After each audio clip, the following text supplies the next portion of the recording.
Hey, this is Jess in Mexico. My family and I have been living in Mexico, homeschooling and traveling for almost 3 years. We recently took a trip to Rioverde in San Luis Potosi and finally got to explore lamedialuna.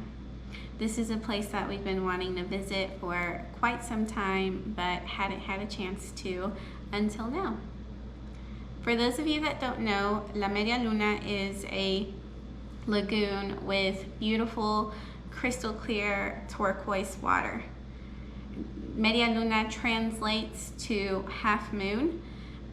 The lagoon has the shape of a half moon, which is where it got its name, but it's also known as Mammoth Lake.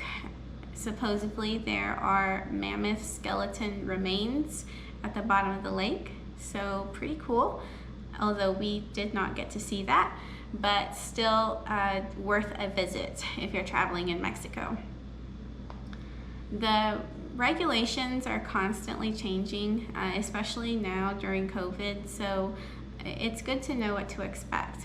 For example, locals say that they can still remember a time when entrance to lamedialuna was completely free.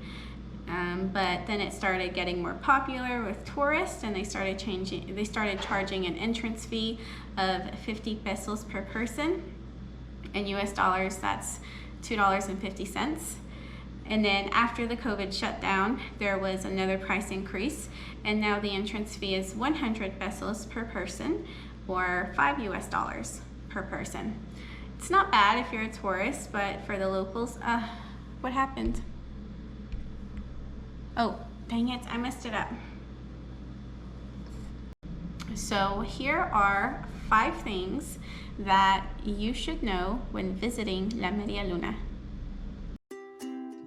Number 1, they no longer allow you to bring your own food or drinks.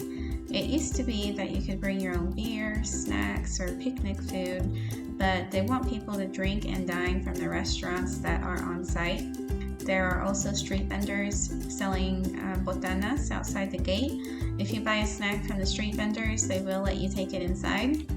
With that being said, they also don't allow you to bring your own life jackets, which is crazy to me because we have kids and we've invested in quality Coast Guard approved life jackets for them. Luckily, the staff members that were checking bags at the gate were lenient with us, and they let us slip through with our life jackets. Otherwise, we would have had to rent life jackets on site.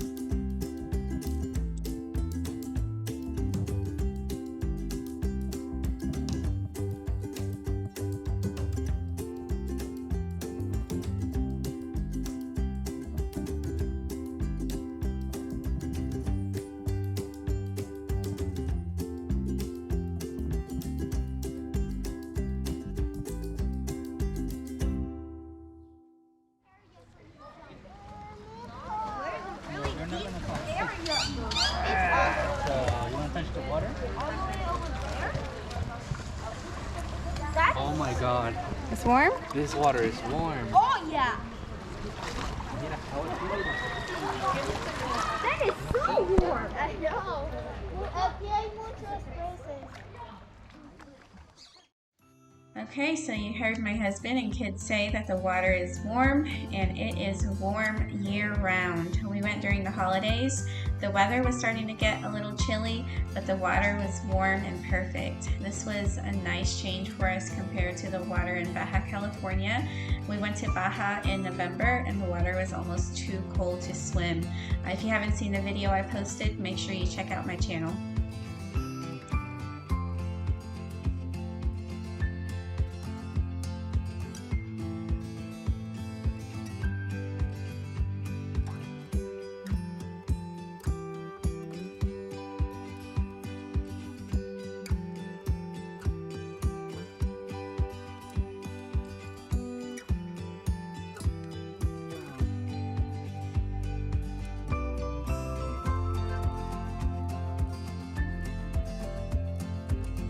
The third thing that you need to know is that it gets packed. You can't really tell in this video because we got there early.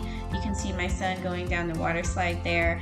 There weren't too many people. He didn't have to wait in lines or anything like that. But as it got later, more and more people started to arrive. It did feel a bit crowded towards the end of the day. I've heard it's better to go in the middle of the week and then you can pretty much have the whole place to yourself. Someone told me that the local radio station had announced a 600 person limit, but I guess they're not enforcing that because there were definitely way more than 600 people when we went. It really does get packed in there. And during peak season, they even stop accepting locals in order to allow more tourists. You'll have to present your ID at the gate to prove that you're traveling from somewhere else. The famous Danny. So, where are we? We're in Rio Verde. Where? Rio Verde. Oh. Okay. It's not actually green. Hey Daniel, should we float backwards or no? What do you think? Yeah? Should we try it? Okay. Sun's in my eye.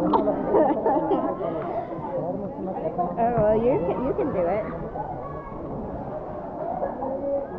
All right, I can do it now because I'm not in the sun.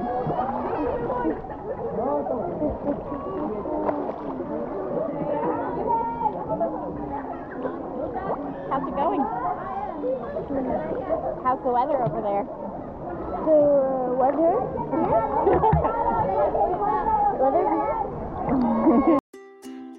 The fourth thing that you might want to know is that water shoes are helpful. We actually don't even own water shoes because my kids never keep them on, but there were some areas in the water that were a little bit rocky, and then just getting in and getting out of the water, it just would have been helpful to have them. So if you can, take some water shoes.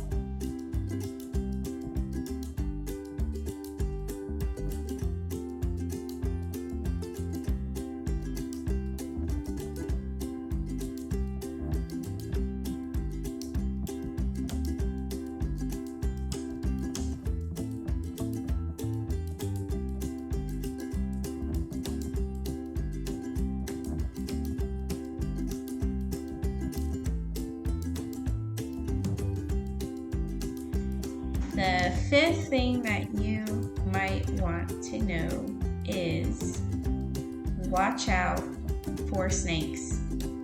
I know you're probably thinking, what? Deal breaker. Don't worry, the chances of you actually encountering a snake are low, but never zero. We were told that there are water snakes at the very back of this lagoon area. You can see at the back there's like tall grass and shrubs.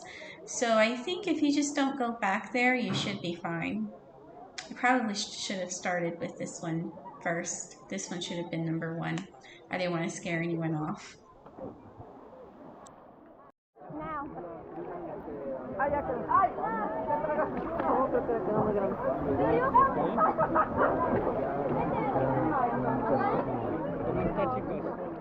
Feels wonderful.